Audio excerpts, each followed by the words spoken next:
Hi, I'm Dr. N. Jambu, Senior Consultant Orthopedic Surgeon from Apollo Anagram Hospitals.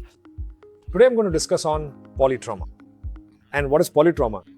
People should be aware because many times there is a lot of difference between polyskeletal injury, which is being treated as polytrauma.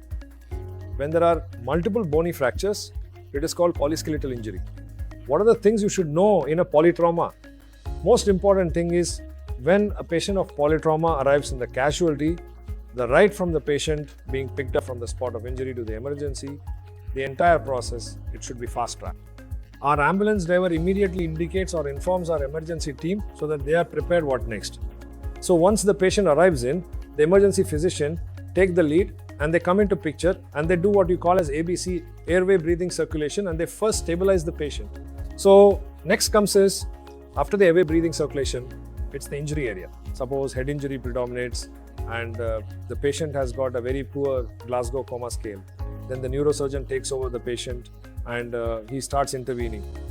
In case of orthopedics, the multiple bony injuries along with other system involvement, we apply a phenomena what you call as damage control orthopedics. What is DCO? We call it as DCO, damage control orthopedics, or other way what we call as ETC, early total care. When to do what? That makes very important turning point in patient's outcome.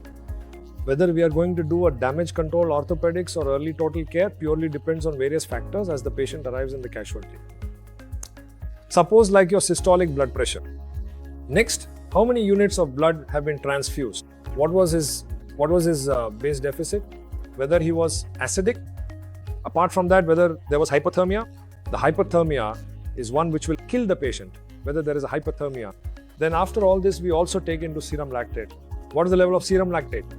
So like this, there are various factors which we take into account to decide whether I'm going to do a damage control orthopedics or early total care. What we do in damage control orthopedics, when there is a major bony fracture, we don't produce a second hit to the patient. The first hit has already happened during the injury in the road traffic accident. The next one is what we do here. So the next hit should not be given by us. That's called damage control. We never want to proceed in any more issue to the patient. So we do a bare minimum procedure where the patient vitals are not altered. At the same time, some treatment is given so that the bones are stabilized in the form like external fixator. Instead of going and doing a intramedullary nailing by reaming for femur or tibia for 2 to 3 hours and doing a major procedure, we do an external fixator and stabilize the patient.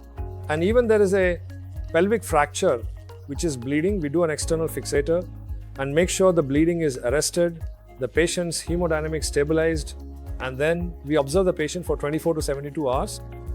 What we call this is the time where the second hit can happen. From the second day to fifth day, we make sure the patient is stabilized. All the blood products are given like your Paxils or FFP, whatever is required is given. And then once the patient is stabilized, we take him for a primary treatment like your nailing or internal fixation after fifth day or sixth day.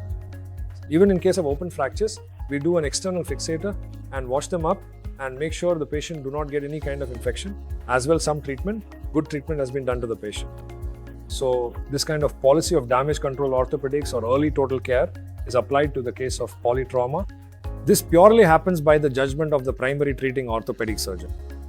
So I'm here to tell you about polytrauma and its initial treatment of how DCO or ETC has been applied to a patient of polytrauma. Thank you.